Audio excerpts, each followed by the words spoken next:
The church bells of San Isidro Parish echoed softly through the sleepy town of Batangas.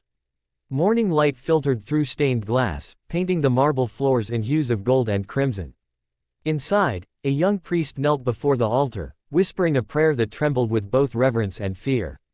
His name was Father Angelo della Cruz, only 22, the youngest priest in his diocese. His cassock hung a little loose on his slender frame, his dark eyes carrying a quiet heaviness. Though he had given his life to God, something in his heart still longed, for music, for expression, for the song that once brought his mother to tears. Music was Angelo's first love, before theology, before faith even. As a boy, he sang to the rhythm of rain hitting their tin roof. His late mother, Lilia, would hum along while cooking adobo, whispering, "Your voice is a gift, Anik. One day, it will touch hearts." But when she passed away when he was only 16, his voice went silent. For years, he didn't sing, not even a note during Mass hymns.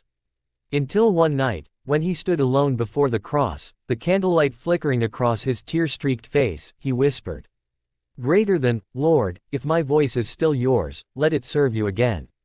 And it did. Slowly, quietly, in the back pews of the church, his song returned, fragile, trembling, pure. Parishioners began to notice. His singing during evening prayer drew tears. He was no longer just their priest, he was a vessel of something divine.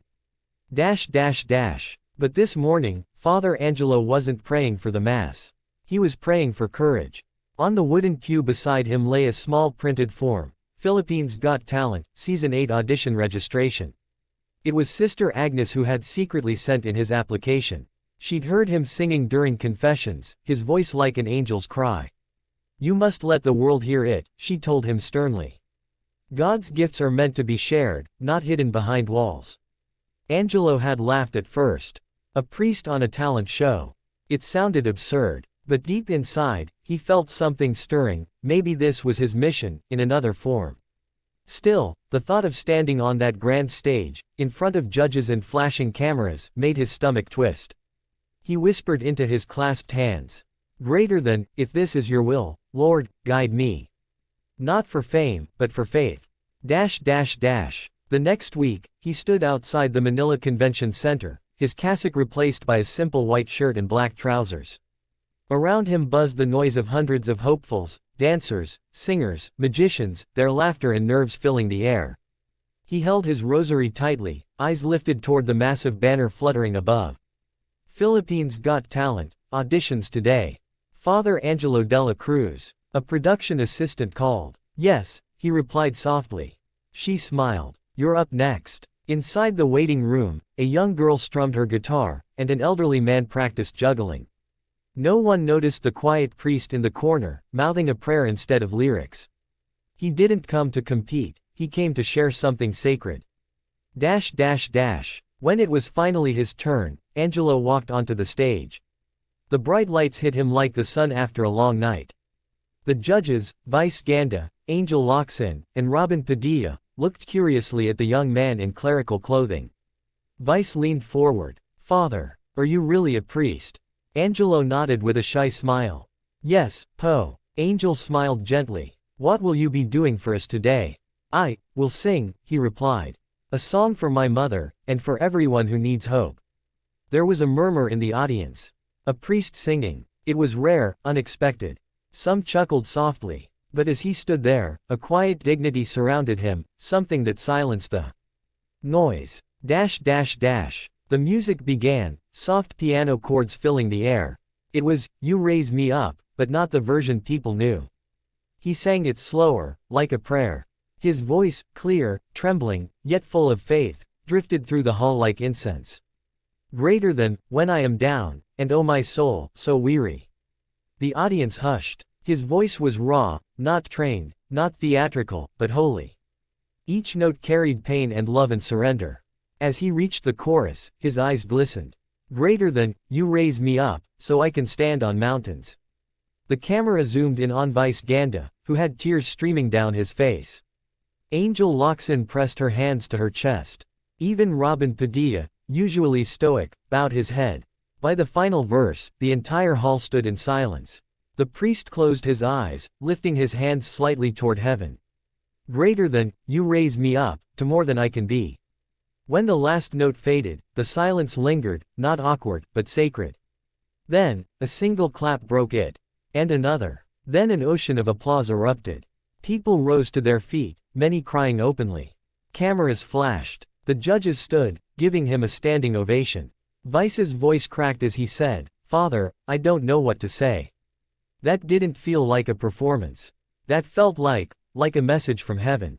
Angel wiped her tears. "You reminded us that music isn't just talent, it's faith. Thank you." Robin simply placed his hand over his heart. "May God bless you, Father." That was divine. And then, boom, the golden buzzer rained down. Golden confetti shimmered like holy light falling from above. Father Angelo stood there, overwhelmed, tears streaming down his face. He looked up, whispering, "For you, Mama. For you, Lord." The audience roared, chanting his name. In that moment, it wasn't a stage anymore. It was a cathedral. And the priest had just sung his sermon to the world. The golden confetti was still settling when Father Angelo stepped backstage. He could still hear the roar of the crowd echoing through the studio walls. His name being chanted by hundreds of strangers. Yet, beneath the applause, there was a quiet trembling in his chest. A small, aching voice whispering, "Mama, I wish you could have seen that." Backstage, a production assistant handed him a bottle of water. His hands shook as he accepted it. "Father, that was incredible," she said softly, still teary-eyed.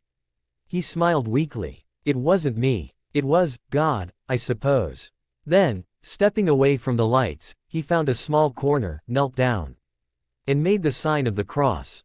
No camera followed him there, only silence, and a faint hum from the audience outside. "Greater than, thank you, Lord," he whispered.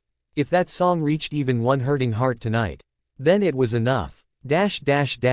Later that evening, in his small dorm room at the seminary guesthouse, Father Angelo sat by the window, still in disbelief. The Manila skyline glittered far below. But in his mind, he was far from the city.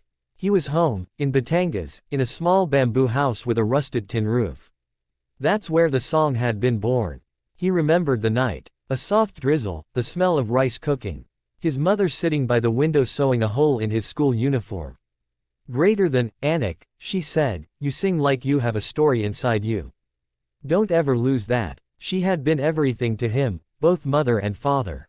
Since his father left when he was 5, she sold vegetables in the market, sang church hymns on Sundays, and always told him that his voice was a gift. But when she got sick, when the coughs turned into blood and the doctor said the word cancer, everything changed. Angelo was 16. He had just won a small singing contest at school. A moment that should have been filled with pride. Instead, he ran home to find her lying on the floor. Her body weak, her breath shallow. He carried her to the hospital that night, crying out to God the entire way. "Greater than, please, Lord, not her. Take me, not her." But faith doesn't always stop the storms. It helps you survive them. For the next 6 months, he sang every night by her bedside. Old church songs, lullabies from his childhood. Anything to keep her smiling through the pain. Sometimes she would reach out and touch his cheek, whispering, "Greater than, never stop singing, Anik.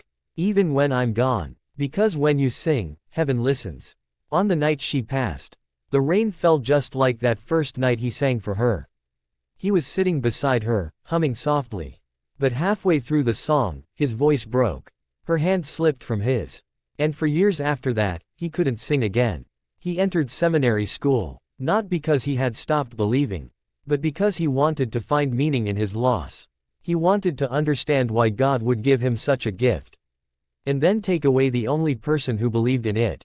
The following morning, after his emotional audition went viral across the country, his phone buzzed with thousands of messages.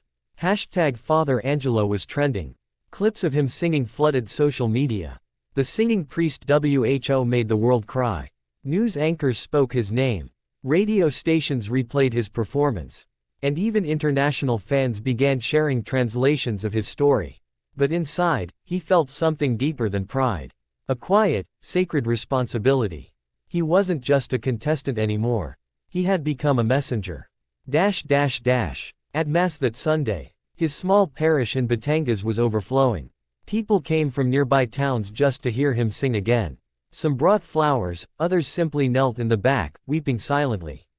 When he walked toward the altar, his parishioners stood and applauded. Not for fame, but for faith reborn through music. During communion, he sang again. A soft, haunting version of Amazing Grace. And as his voice filled the church, even the old wooden walls seemed to tremble with emotion.